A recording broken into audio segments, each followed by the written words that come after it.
Well, today we are with the man, the myth, the legend, the king of Instagram, the prince of Broke Agent Media. Krys, thank you for taking the time to chat today. I appreciate you, Troy. Thanks for having me, man. It's good to see you. You too. So we'll jump right in. For those that don't know, Krys, you are a Orange County-based brokerage, more of like a team ridge, right? Yeah. Office is on the border of Orange County, LA. On the border of Orange County and LA. All right. So tell us about, the size of your organization, kind of how big, what you do is, and, a little more about that. Absolutely. So my office is in Norwalk, southeast Los Angeles, which is considered sort of a gateway city. So much of our business is sphere-based that I like being able to get everywhere because we're selling houses in Orange County, LA. I have listings all the way down to like San Diego in the Valley. So we really try to serve people that we have relationships with. I focus most of my time on my small team, which is 6 of us. My mom and I are pretty much, the rainmakers. Running the squad. My mom is 40 years in the business. I got into real estate to join her. This is my second career. I came from practicing law. So my mom and I are running the small team, and with us is my cousin, who is a full-time agent. I don't want to say buyer's agent. She does mostly buyers, but she does work listings as well. I have a transaction coordinator, Oscar. He's licensed, and he definitely helps us in the field as well. My executive assistant, Angel, he's behind the scenes working on getting licensed. And when he does, that'll be a tremendous help. And finally, because I love digital marketing, Joaquin is my full-time creative guy. And that's the Estate of Grace real estate team. And last year we did about 70 transactions, about 47 million in volume. And above that, I have like my team's brokerage. So we are a small indie brokerage, All Stars Realty. And that's probably like 25-30% of my time. But most of, my focus is my team ridge. And then so it's sphere of influence based, but you also do some stuff with Zillow, right? Yeah, so the Zillow thing came just as a result of an opportunity that was presented to me. And despite Zillow's sort of reputation being polarizing in the industry, I think the consumer really respects them. So, and whether they respect them, they're very aware of them. So when that opportunity came to me to work with them, I really jumped on it because I saw it in alliance with my brand. I saw it in alliance for me to help people sell more houses. And that was cool. And it's crazy because I never had any intention of, working with Zillow. You just keep showing up doing the same thing over and over again. And eventually, people take notice of you just showing up. It's and so what percentage of your business do you think is online lead based versus, I bet you probably know the exact number, but nearly 50% of our business is generated with communications starting online. But that doesn't mean cold strangers. That doesn't mean people that aren't our sphere. What I mean by that is we are sending emails to our database. We are interacting with like our community, sellers, buyers, clients. I don't want to say past clients, but just like our sphere, more than just on the phone. If anything, the one-to-one on the phone we do a lot with, but only when we have really specific intention. If you ever heard, Sharon talks about this a lot, but send the email, see the people who open it or respond, and then start making calls to them, as opposed to just start calling whoever. So a lot of what we do on social or email is to kind of get a barometer of who's watching and not, reaching out for us to then go do that outbound. 70% of the business is going to be coming from like sphere past client referral based. 15 million in volume last year. So that was like, I could do the math. I'm not sure. Was agent to agent referrals. Wow. So that was like another pillar that I didn't anticipate to come. But I'm very grateful for it. And I just continue to, pour into into BAM Media. I continue just to do what I've always been doing. And then business still comes from it, I think the traditional stuff is where I found Real estate hasn't changed. I think open houses are still so important. I'm still sending direct mail, like you only see the videos, but I'm doing all the other, I don't want to say boring shit, but traditional shit that works. I like to talk about tech, and I thought your story, your conversation here would be different than others because you do have a lot of different, resources and things that you do, from a videographer to the video content to, like you mentioned, BAM, and the referrals that, generate from social and just being, aware there, but also with Zillow and, the other lead sources, your technology that you operate to keep track of everything that you've got going on the team side, but also on a brokerage side. I'm excited to hear because I think it's probably a little more unique than what other people, do. I use a few things. I'm not really great at many things. I'm really not good at a lot of things. I feel, I'm trying to get better. It's funny as you get busier or exposed to more things. Like if I took a DISC assessment today, it's so different than my DISC 6 years ago based on, where my business needs me. So I'm working on my systems and operations, but I guess my tech stack or things that we're using a lot in my transaction management side, like for my TC, keeping track of the files, I'm trying to do everything in Mosaic. I think you know Mosaic. Mm-hmm. So I use Mosaic for my transaction management. I don't use it for property search, but I use it for the transaction management. And now I'm starting to try to use it for all my e-signature. So that way, everything that gets sent out lives in one place, because Mosaic is a great platform where the client is invited. It's very transparent, and I'm trying to do as many things in one place as possible to avoid stuff falling through the cracks, So I use Mosaic a lot in that perspective for my transaction management, and I think anybody that's looking for a way to better communicate with their clients should consider that. I do a lot with content because I enjoy it so much, and I try to leverage my listings into more listings. So there's a lot to keep organized. Are signs up? Are the ads running? Are the descriptions written? Are the videos scheduled? Is the postcard finished? I use Monday for a lot of that. So you hear a lot of teams. It's one of those products, and if you watch the videos, you probably hear this every time. I just get shocked when I hear another person using Monday, because it is not one of those companies that markets to real estate at all. Like you don't see them at events, you don't see them anywhere. But the fundamental backbone for a lot of these organizations that are really doing volume is Monday. I'm not surprised.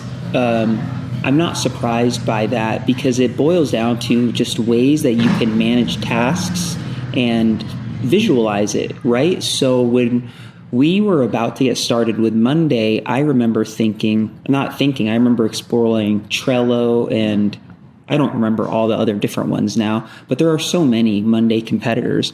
And transparently, it's very overwhelming. Have you ever seen a Monday board or grid? Mm-hmm.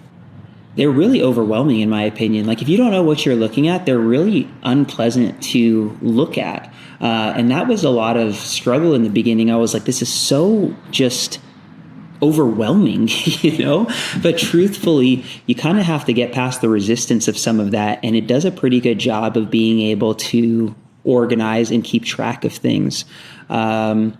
Another one that might be, I don't think these are unique. So with Monday, what's one of the cool things that you've done with it? Because I know there's people do a lot of customization with it. Is there anything that one of the coolest things you've implemented with it?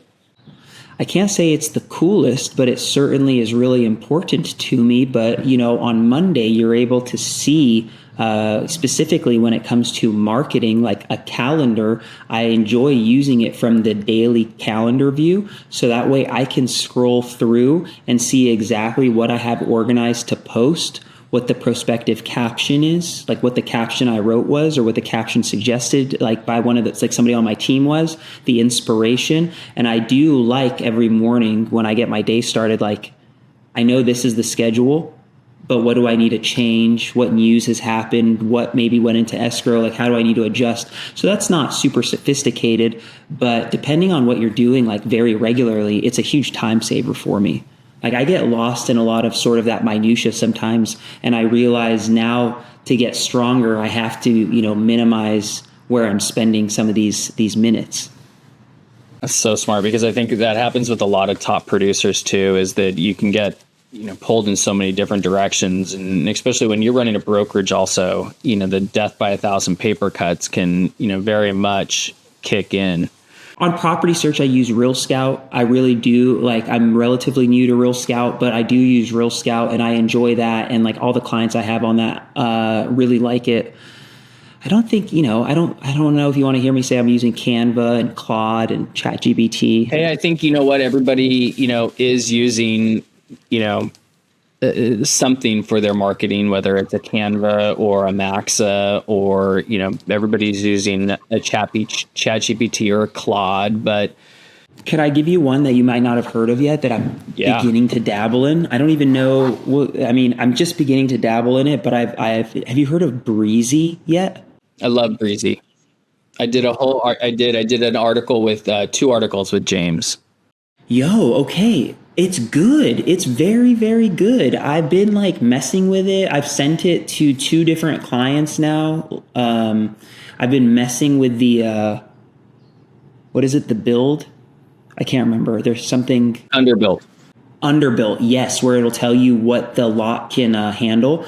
So that's been a cool one. I mean, truly, I feel like I've been trying to juggle 2 things at once. Mm-hmm. Not be overwhelmed at how fast everything is moving, and not be critical to myself that I don't know everything, because it feels like every day we're made to feel a little guilty that like Claude has these updates and it can run your computer and it can connect to this. Like, there's no doubt that, you can get a whole degree in this stuff, but at the same time, I, am doing my best to educate myself and at least try to grow a little bit every day. And I think it's that like fine balance, because it can feel so overwhelming. You can feel so far behind. It's like, it's tough. Yeah. So what do you think is aside from, Monday or Real Scout, what's a piece of like technology that you utilize that you can't live without besides Instagram? Yes. I do have other things that I'm using. Like, they're just not sexy, Troy, like Follow Up Boss, Dropbox, The not sexy is, what fundamentally works. Like, you mentioned Follow Up Boss. Follow Up Boss is great, and it's got the APIs with the other products that you utilize, right? Yes. So totally. I guess that's a good thing. Maybe that's the sexiness of it.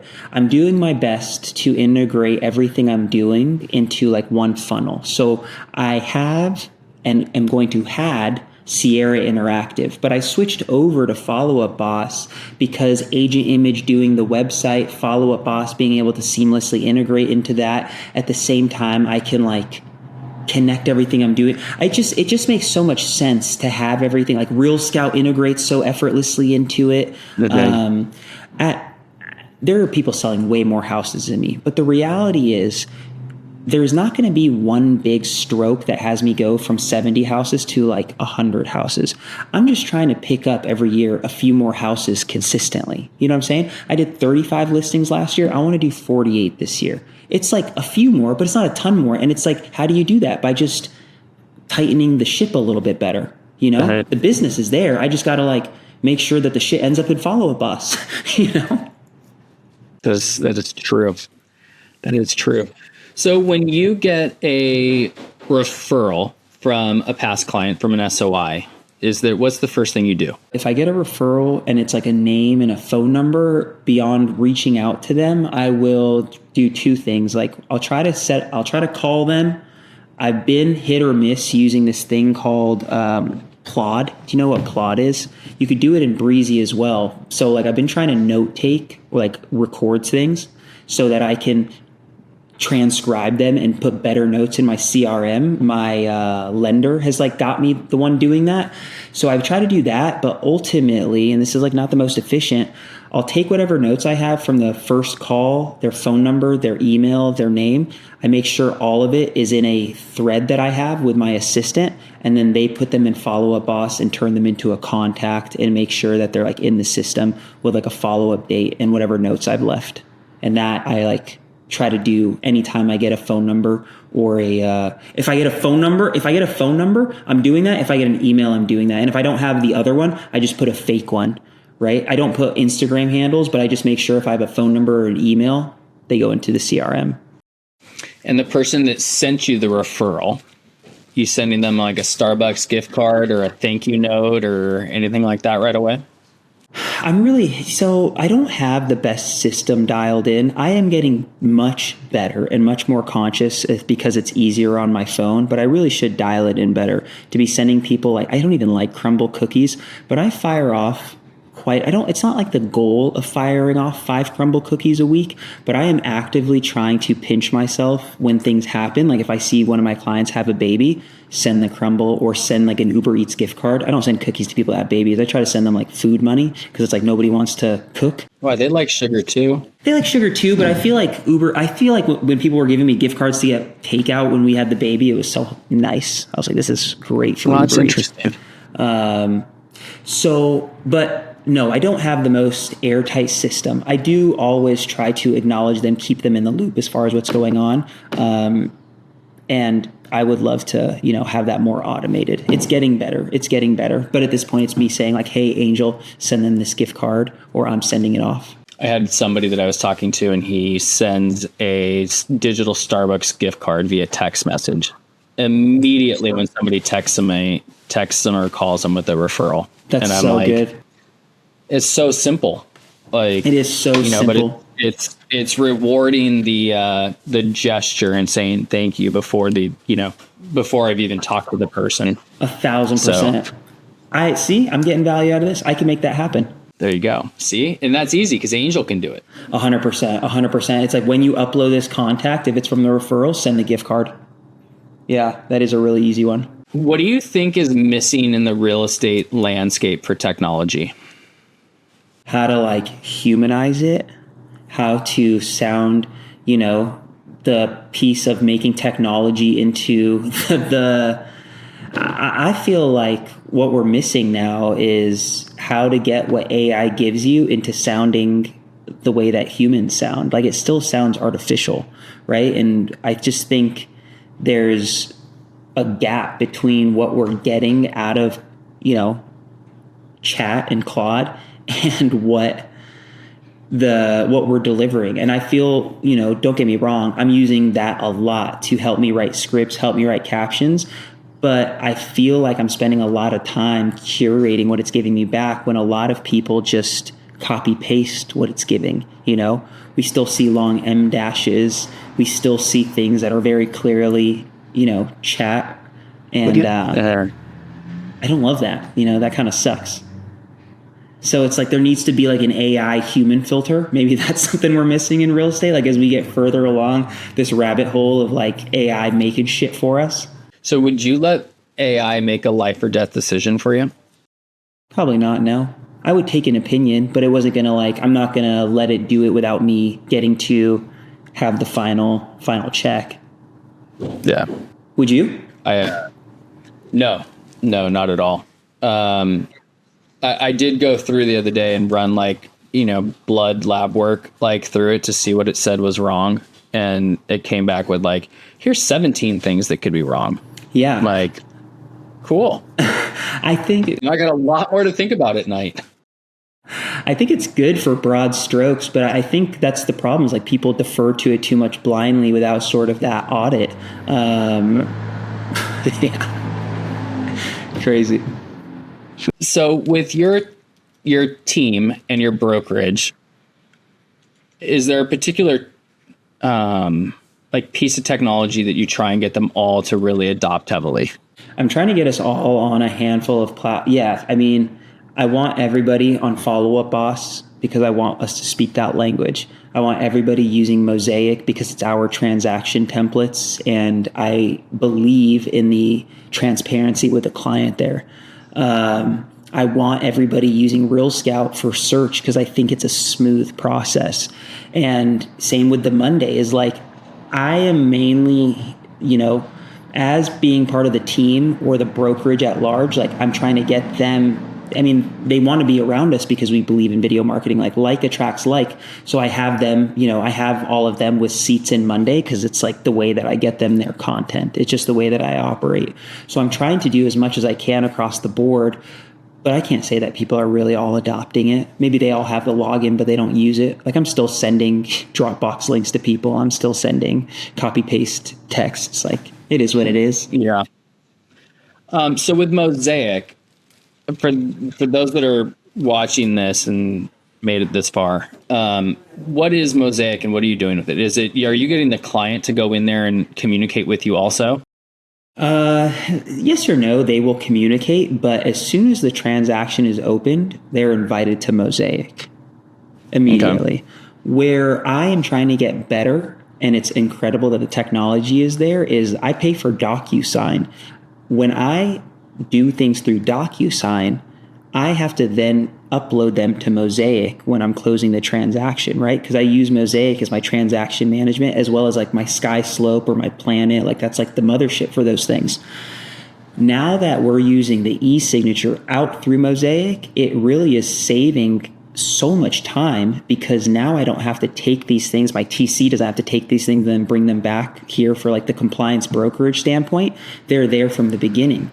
So I love that like the contingency timeline is there. Like when I invite them, it's like the little pizza, like they can see it's like here's like appraisal contingency, loan contingency, inspection contingency, closing date, and then all the documents are there. So I really like that, and it's a time saver. I am getting better. It's not like my strongest piece of the Mosaic, but there is value. Is like now that they're in there during the transaction, it's a great place to like have them come back later to, bring them back into conversation, send them property valuations.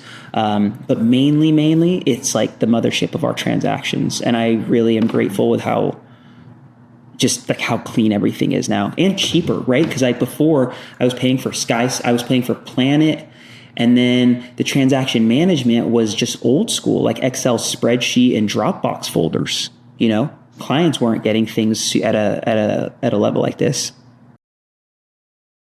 That's very true.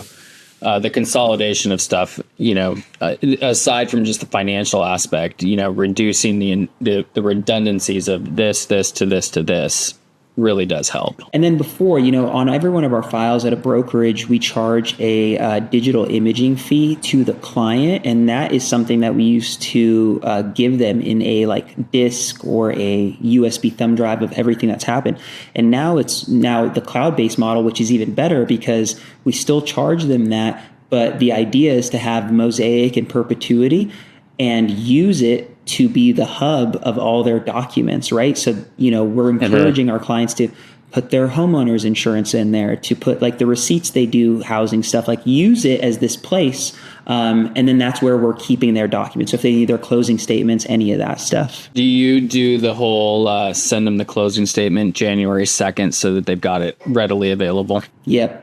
My mom's been doing that since like the beginning of time, and that letter has just been like iterated and tweaked, and yeah. I remember having to like print them out, and I would date the letter for January 2nd, and we would physically mail it out. And then I thought it was the coolest thing when I was at Side, they had it that it would automatically like save it as a draft in your inbox, or I'm sorry, in your email. Oh, so it went from your email automatically, but it did something from like SkySlope to your Gmail that it created the draft like at time of closing to send January 2nd. I thought that was pretty cool. That is really cool. I think that's the future with all of this stuff, like I'm not really thinking AI is going to get rid of real estate agents. I think it's funny. I'm doing more transactions with people that I know than ever before.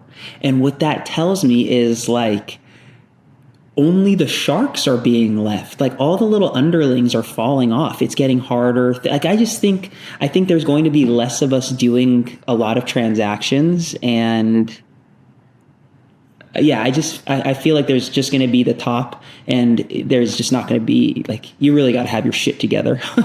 It might change from, what is it, the 20% of the industry does 80% of the business, to now it'll be 90%, you know, I think so. of the business is done by 10%. So what do you think that agents struggle the most with as far as like tools or system?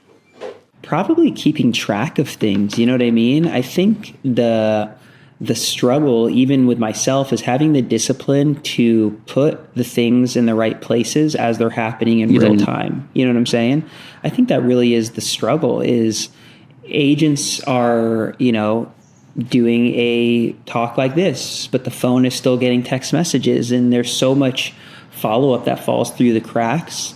So when I think about it, like when I have my ducks in a row, it's when I'm able to make sure that there's at least a time on the calendar or an opportunity, and I'm really trying to preserve this for myself, that I can have some like administrative time, not just to like get shit done, send off emails, but like actually manage. Like a small example, this is not like technological genius, but if I'm writing scripts or an email, for example, and I'm a team leader or I'm a brokerage leader, instead of writing that email on a private note or a private document, I'm trying to write that shit on Google Docs or wherever I'm sharing with everybody, so that I don't have to copy paste it or figure out a way to share with them later. It's like having that like micro foresight, you know what I mean? Or I do so much. That's why I love working with BAM. It's made me such a better real estate agent. But anytime I'm making things now for my own internal use, I'm pretty much just making them for other people to use externally. It's like, why wouldn't I just turn this into a template right now?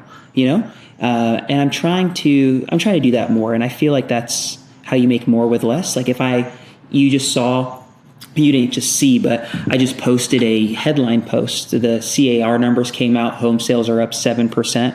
When I drafted that carousel, I definitely drafted the green screen script at the same time. And my database got an email of some iteration of it, So it's like, make more with less, or make more with the one thing instead of, a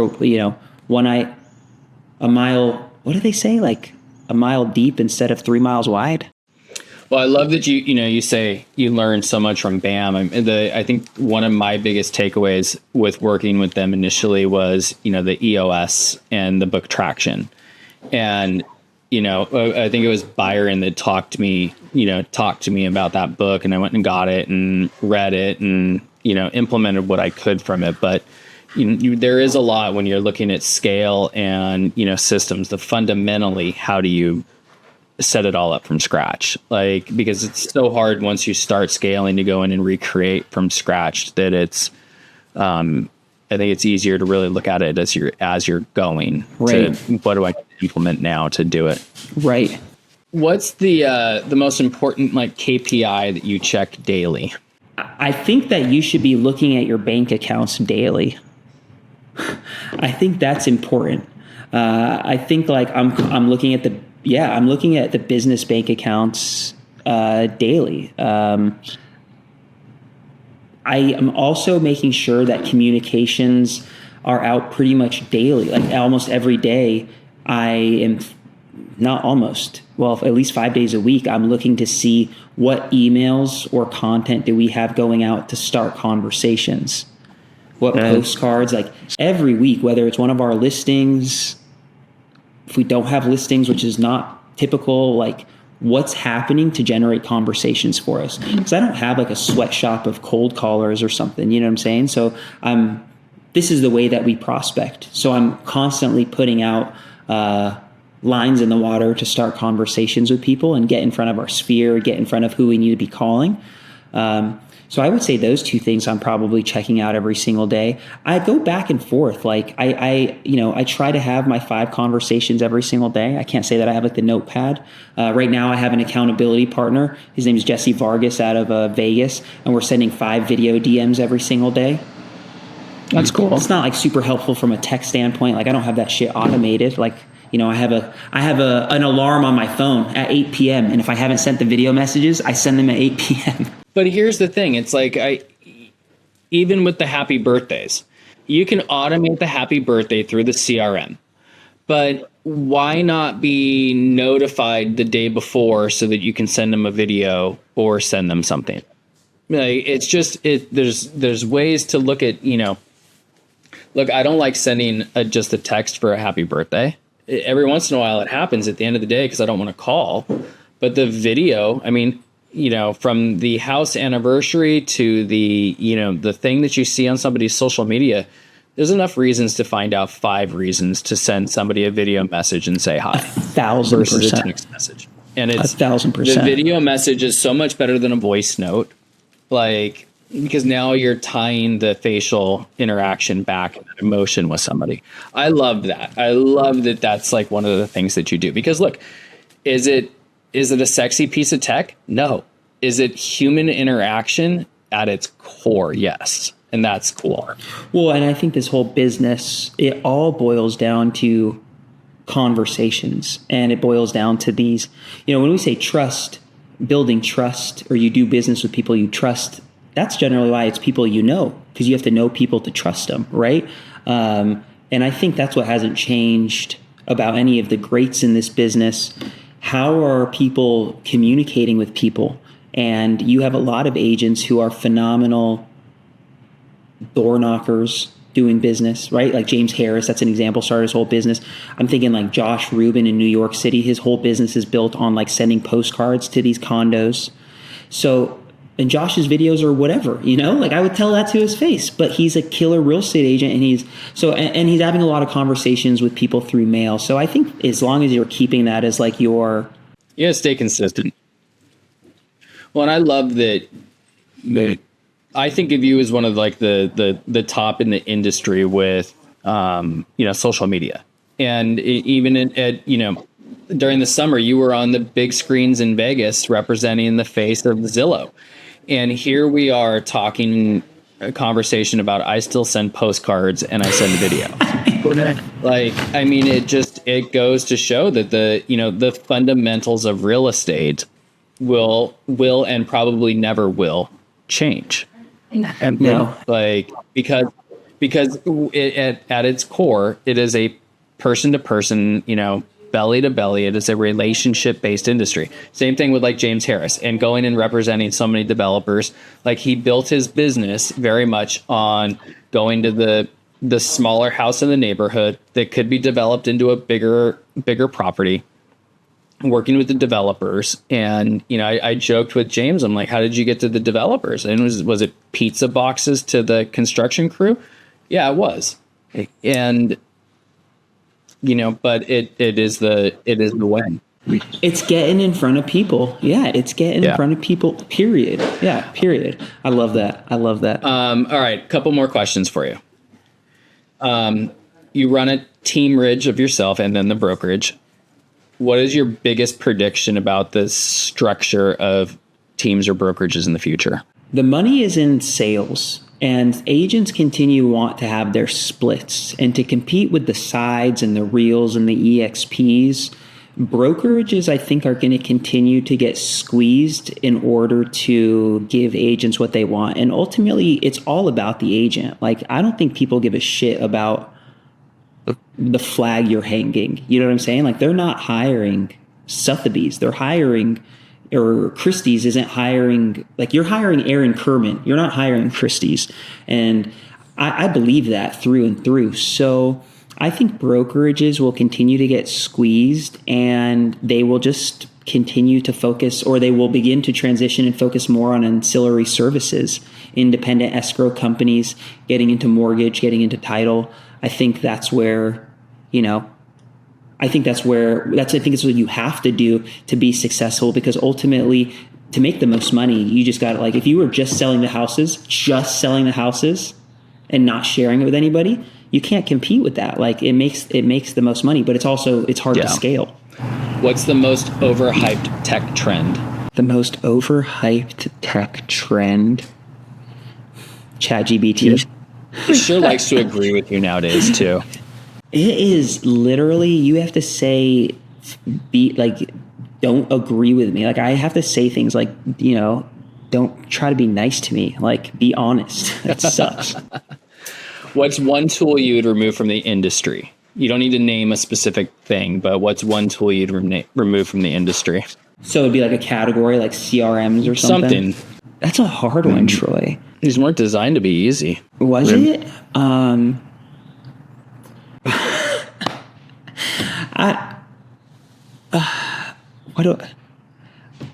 I mean, I don't know if this is like a feature. It's like I hate when agents send offers and they don't make a phone call.